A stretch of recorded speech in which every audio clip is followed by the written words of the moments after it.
Not necessarily push the envelope, but be open to it.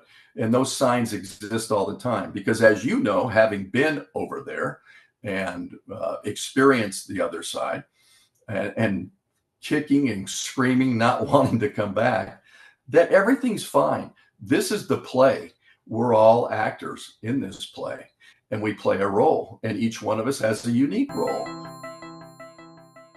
Hello, everyone. My name is Mark Lewis. I am the founder and co-creator of Near Death Network on YouTube.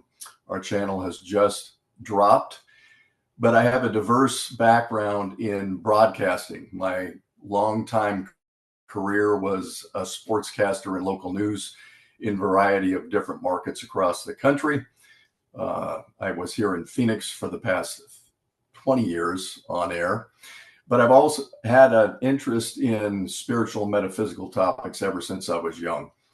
And after reading Raymond Moody's book, Life After Life, several years ago, it really piqued my interest about the near-death experience, but also had a pretty diverse background in medical intuitives, psychics, angels, a wide variety of topics. So I was drawn to IANDS specifically about 7 years ago when we reached out to Jan Holden, president of IANDS, to ask if she would participate in a trailer for a television series that we were pitching at the time. It was called Alive Again. And when you go to our YouTube channel, you'll see the trailer for that show. Then COVID happened. So we had to park that and put it on the shelf. And the natural evolution of our ability to produce meaning my buddies who I worked with in the TV station here in Phoenix, Bud Davey and Ed Oliver in the news department. They were photographers and wonderful producers. They joined forces with me and we started to produce content. So we have a wealth of content that's pretty diverse around the near-death experience. We're going to be dropping a panel approach that involves a lot of the names that you're familiar with in this space. Dr. Jeff O'Driscoll, Jeff Olson, Barbara Bartolome, as well as Ellen Weir and Brooke Grove, and many more as we go forward with the channel.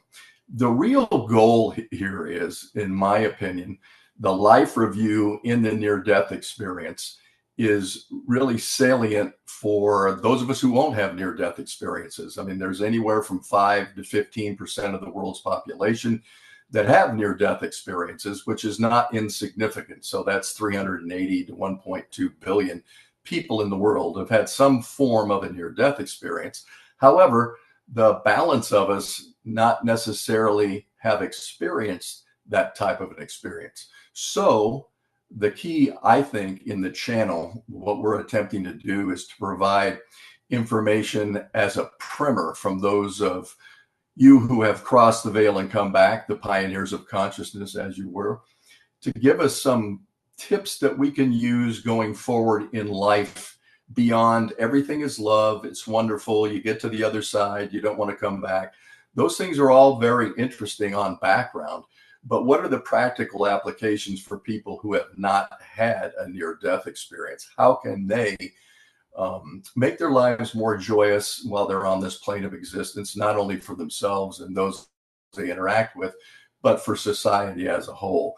So I think that's where we are with our project. There's a lot of great information out there, a lot of people who are doing great work, but we feel that we bring a unique perspective, having come from traditional broadcasting. And also my background as a sportscaster enabled me to develop relationships with a lot of sports figures and entertainment figures that we plan to weave into the podcast that we will produce. It'll be called What's Death Got to Do with It? Kind of pick the brains of these individuals and see where they are in the spectrum on life and death. And I think you'll find those insights intriguing. Guys like Charles Barkley, Alice Cooper, Nathan Fillion, kind of a cross section of entertainment and sports figures. So we're going to have a pretty diverse amount of content that will drop going forward. And we appreciate the opportunity to work with IANDS because they are the record of organization in this space and have been for quite some time.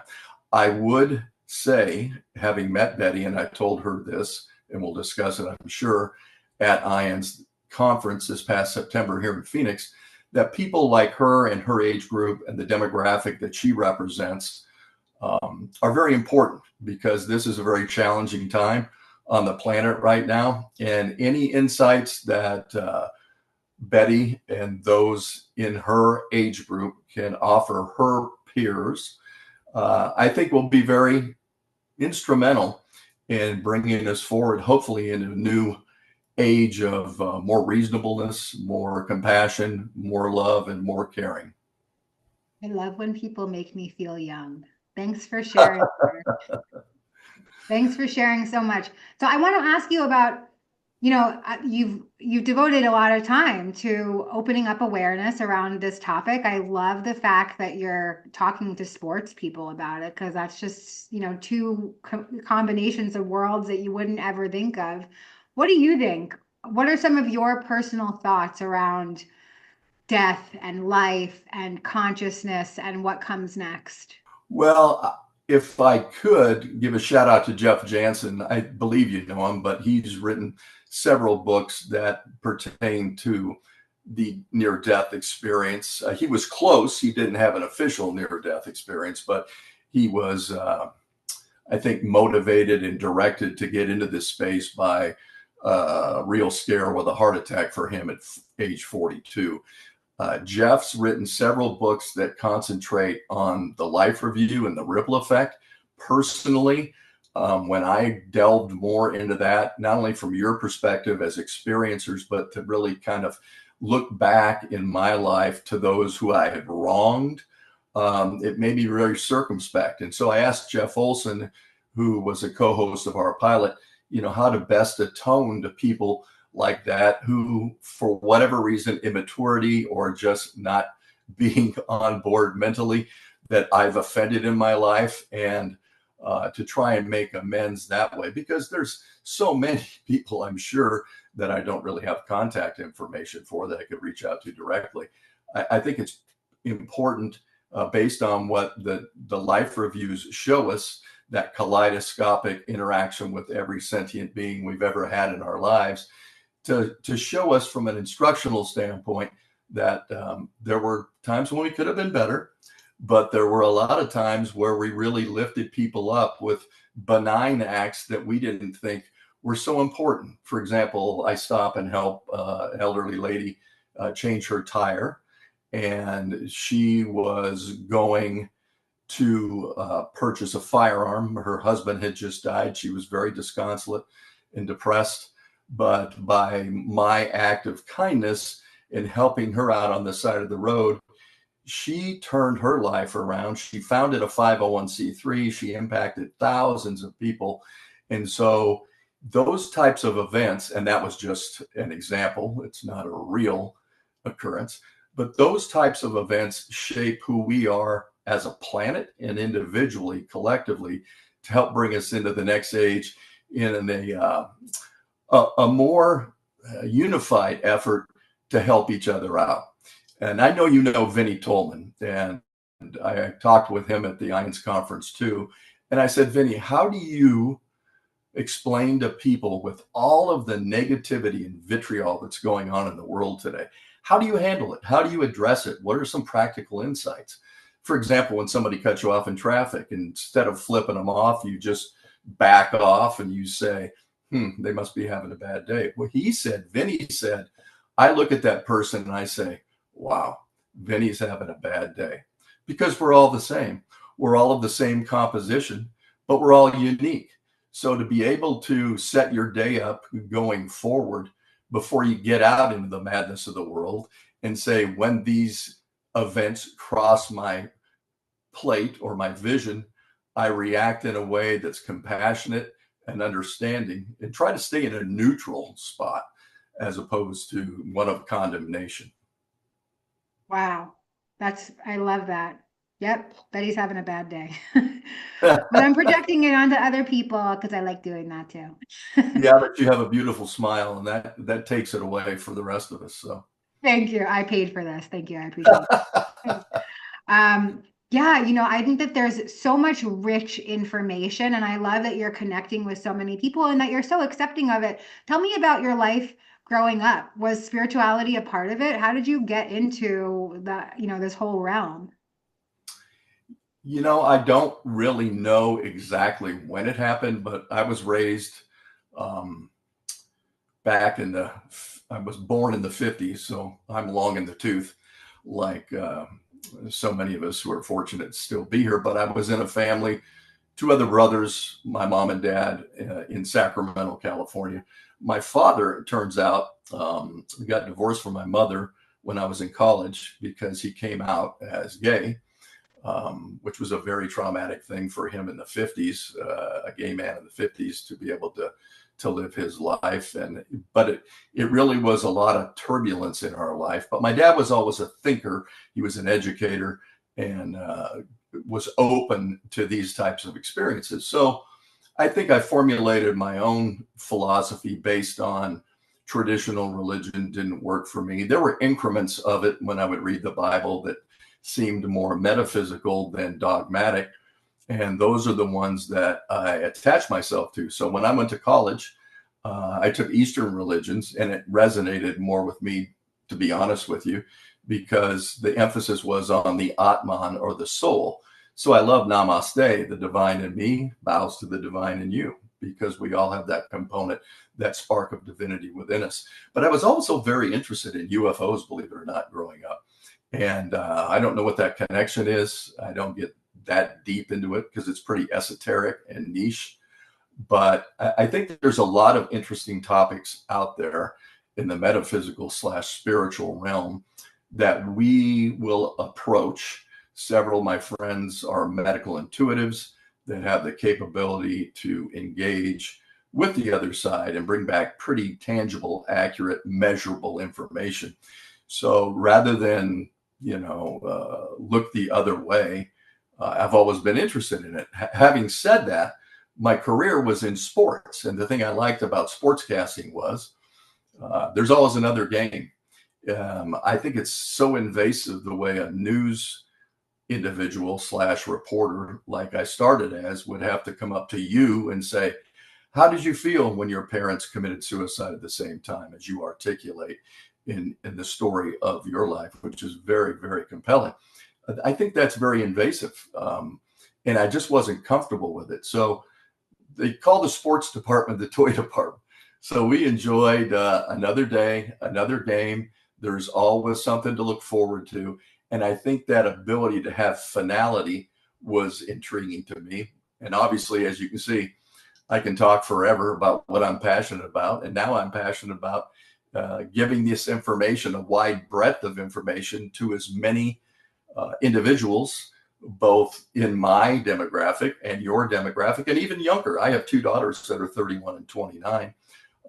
Wonderful. And I have a wife of 35 years, Susanna, who's enabled me to pursue this as beyond a hobby, to try and create a market segment that will serve a lot of different demographics with useful information. And the key is, I believe, and I'm sure you do, and most people in the spiritual movement, whatever their predilection is, whatever their passion is to give people an attaboy or an attagirl and lift people up. And it can be just as simple as smiling at somebody, or it can be articulating what our thoughts are about the afterlife and how it impacts our life on this planet now. Because I believe there's a lot of light workers in a lot of different functions right now.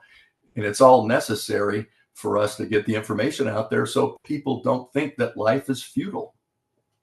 You're very well spoken. I guess that comes from your years in the industry. No, no filler words. I really like that.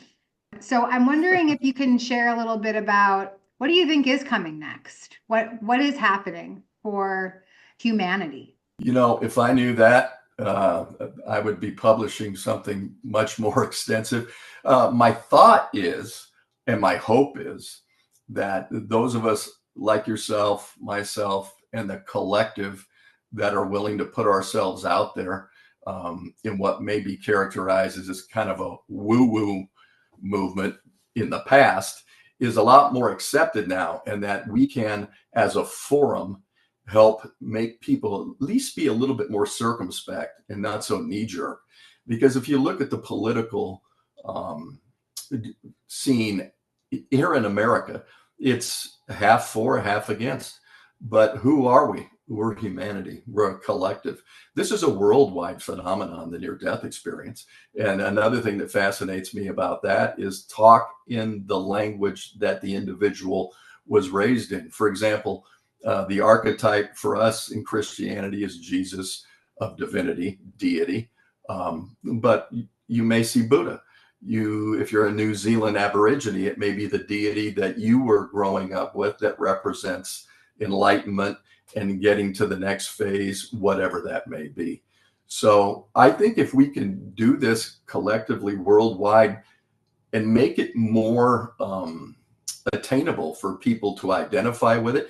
I mean, look at me. I'm a sportscaster by most people's characterization of what I did professionally, but I've always been a metaphysician. So if people like me and others and yourself can come forward in unison, I think we can at least put out the information and say, try this. Yeah, you may find this helps your daily routine. I know it does with me. And I don't always do it, by the way. If I don't set up in my mind when I leave the house that these occurrences are not going to affect me in a negative way, then I go down the rabbit hole. You know, we're all human. So I think the more you practice the insight of collective consciousness in a harmonious environment, I think we can help educate people to have that on their plate when they hit the ground, come out of bed in the morning. And perhaps if we do that and we marshal that type of temperament worldwide, then we can create the movement for good. I mean, you hear people, some say we're on the edge of doom. Some say we're close to nirvana. I think we're probably somewhere in the middle, and I hope we're leaning towards finding nirvana. But you find nirvana within, or heaven within. It's literally a concept that you put forward by your countenance and how you carry yourself on a daily basis. It's really well said. I always say that whether you believe in doomsday or you believe in the Great Awakening, both of those things tear you away from the present moment, and that's where heaven is. So I love that you just shared that.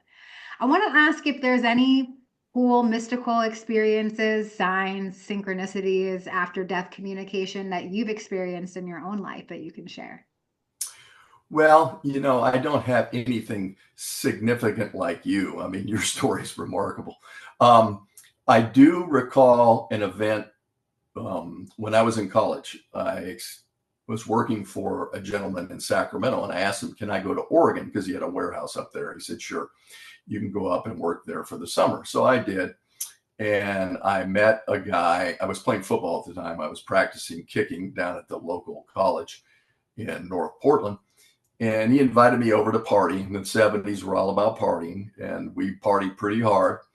And I got in my car when I probably shouldn't have, and was headed back to my place in North Portland. And I realized I'm in trouble. And then I heard a voice in my head that directed me literally street by street, turn by turn, back to the house. So I knew whomever my guide angel was at the time intervened to help me, you know, get back physically into the place where I was staying. And that really made an impact on me. And I had already had kind of a leaning towards the spiritual and metaphysical realm, but that just really kind of woke me up. And I had the experience of, however you want to characterize it, angelic or guide interaction that really made an impact on my life.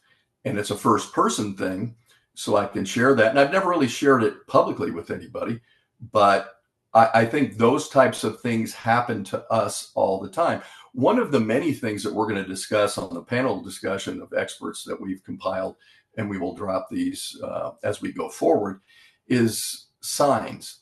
So many times, as you know, more than anyone else, people who have been there and back, there's signs all the time that we don't really acknowledge because we're not open or even looking for them, not necessarily questing. But let's say, for example, my father passed away, and which he did in 2001. And then I was wanting to have some kind of interaction with him to make sure he was okay. And then I see a billboard for the Cologne Brute, which was like an Old Spice, kind of a generic aftershave that was used in the 70s that he used. And so the way I term it, at least in my arena, is that was a sign from him. He's fine.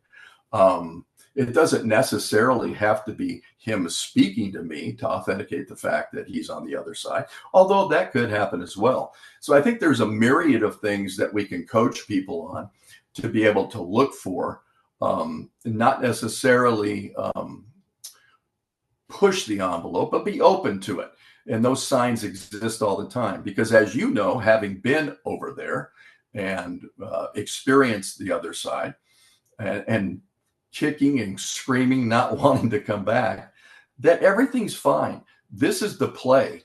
We're all actors in this play, and we play a role, and each one of us has a unique role, but we have a similar goal, which is to get back home, right?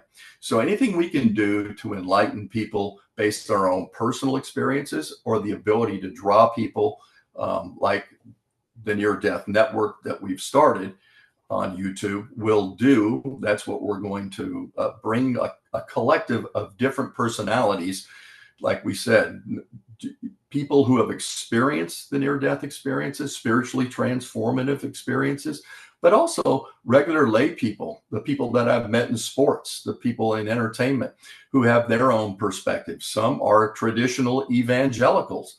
That's fine. Everybody's got their own right to their opinion.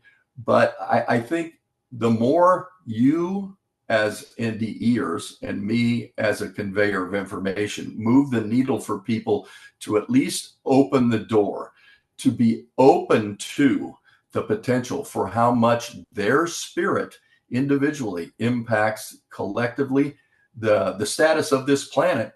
I think that's important. So that's what we're passionate about Bud, Ed, and I, in bringing this content to people's attention so that we can have kind of a foundation to go forward with. Because as you stated earlier, and we know, if you look at the world today, you're thinking, geez, it's going to hell in a handbasket. There is no answer. We're just all doomed. And I don't feel that way at all. I don't feel that way either. And if the two of us don't feel that way, maybe there's two other people that don't feel that way and two more. Yeah, I'm really enjoying this conversation. I'm wondering if maybe you can share about somebody that you've already interviewed or somebody that you've heard their story that was really pivotal in you accepting this information. I think that there's so many people who maybe weren't taught to practice open-mindedness, myself included. And so I really needed some evidential things to happen, to hear some experiences that were just, they blew my mind. I mean, my own was very helpful as well. But I'm wondering for you if there's something that really sticks out for you that you'd like to share with us. Well, I was very directed somehow by spirit to go to the Unity Church here in Mesa, Arizona. This was probably 7 years ago, to hear speakers, one of which was Barbara Bartolome, who has the IANDS group in Santa Barbara. If you don't know her, she's a wonderful individual, just beautiful spirit, had a really spiritually transformative experience that you can read online. And she, after the address, went in to sign her book, and I was talking to her husband, Victor. And Victor's 7 feet tall. He played professional basketball, and their love story is a wonderful one. And I was telling him about my desire to do a television series, but I was looking specifically to balance some of the females involved with a male host. And she said, well, you need to talk to my wife because Barbara knows everybody in this space. I said, okay. So we talked afterwards, and she directed me to Jeff Olson, who moved, ironically enough, down here to Arizona 2 months before I had this interaction with Barbara. So I called Jeff up And I look at his story and I said, before you say no to this, what I'm going to ask you, Jeff. And Jeff says, well, you haven't even asked me anything. How do you know? So I had already gone in kind of pessimistic because I've been rebuffed on several occasions. The sportscaster wants to do metaphysics. Yeah, sure, whatever. But I call Jeff up. Jeff becomes our co-host for this pilot. And his story is remarkable. I mean, he was in creative marketing for many years and still is at BYU TV. He's their director of creative services. But at the time, he was in southern Utah with his wife and two young boys. On the way back, he nodded off to Salt Lake City. The car rolled. His wife passed. His infant son passed. But he and his son, Spencer, survived. And his wife at the crash scene came to him and said, it's not your time. You need to stay for Spencer. You're fine to go. You have my blessing to go forward. I'm perfect. And he articulates that in his book. But his story was one that I think kind of outlines a lot of what you went through and a lot of near-death experience individuals who have had their world blown up, in his case, literally, go through. He came back. He could not talk about this experience for 10 years. It was too painful. He had had 32 surgeries. He had a leg amputated. He was in a spot where he had lost the love of his life. He lost his baby. You know, it was very, very challenging. So 10 years later, he finally comes out and feels more comfortable and has become a worldwide speaker. Very empathetic, very sweet. And from the standpoint of a male, to be able to articulate those characteristics in public, sometimes it's very challenging for us men to get out of our own way, right? And to be able to cry, to be able to be emotional, to be able to be vulnerable. And he did all those things. So he checked all the boxes. So we've been on this road along with one of his best friends, Dr. Jeff O'Driscoll, who ran the trauma center where they brought him after he had this accident. And Jeff has left traditional medicine. He's in the healing space right now. So he was a clinician who's always been a metaphysician and having these experiences his whole life. So in this channel, I think what we would like to do is also visit with clinicians and academicians, because a lot of people need to give the license to be able to believe these experiences, right? Especially men, I think. If you look at people like Dr. Jeff O'Driscoll, and then you look at Bruce Grayson, and you look at Kenneth Ring and Jeffrey Long, you know, and Raymond Moody, who really kind of gave the acronym to the space, even though these experiences have been happening since for millennia. So for the men to be able to have license a lot of times to sample these, they need people like myself and people who have already been in a traditional market segment and who look at the veracity of these experiences from a lot of different lenses. And I think that's kind of what shaped me. So that's a long-winded way of saying Jeff Olson's experience really kind of pushed me down this road. Thanks for sharing that. He does have an amazing story, and he is such a kind soul to be around. I want to ask you, this question's coming up for me. I don't know if you're going to have an answer for it. We can edit this later if this doesn't work, but I'm wondering, how do sports and spirituality, like is there a thread to tie them together? Have you thought of any analogies for this? Well, I think like I was talking about earlier, there's always hope. So that's a common thread between the two spaces. What sports is a game. The game is over and you get another opportunity until you get to the championship level, right? So let's just say for the day-to-day sports level, like my girls both played club soccer. And I think it taught them discipline. It taught them how to win and lose graciously. It taught them about the pain of losing and that they don't necessarily want to be there. And how can they lift up their own individual performances collectively for the team?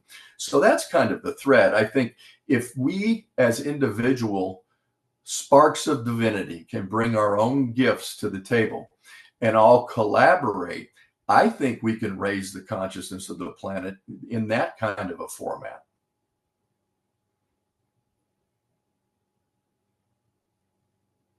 Thank you for sharing that. Yeah, I was just thinking about getting to the champion level of the game, like with reincarnation. So if you think of Earth as a game too, the sports analogy fits there too. Thanks for sharing that. I just want to see if there's anything else that you'd like to share to feel more complete about our time together. It can be totally off topic or still around what we're talking about. This is just your space to share.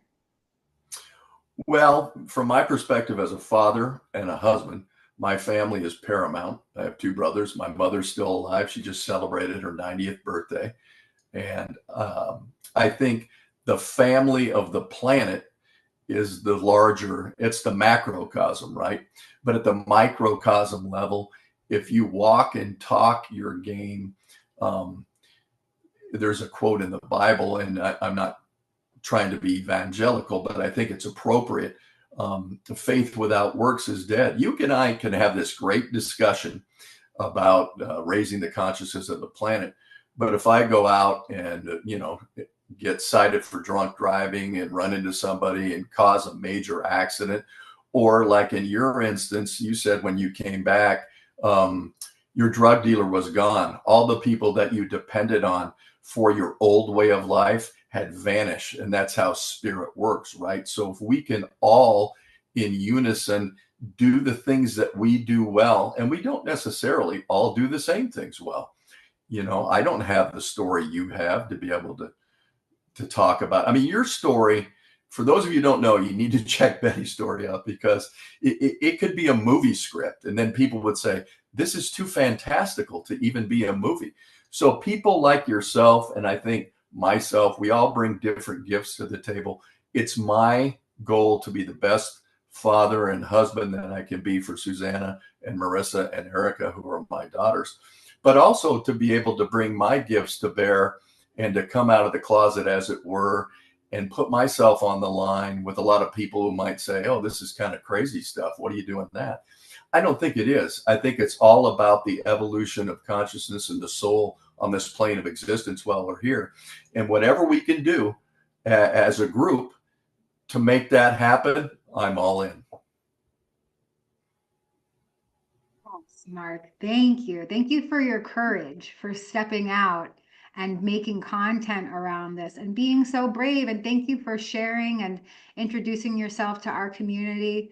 The link to your to the Near Death Network will be in the liner notes of this episode, along with how to get a hold of you. And I just want to thank you again so much for your contribution to our community today. And we'll see you next time. Same to you. Namaste, Buddha.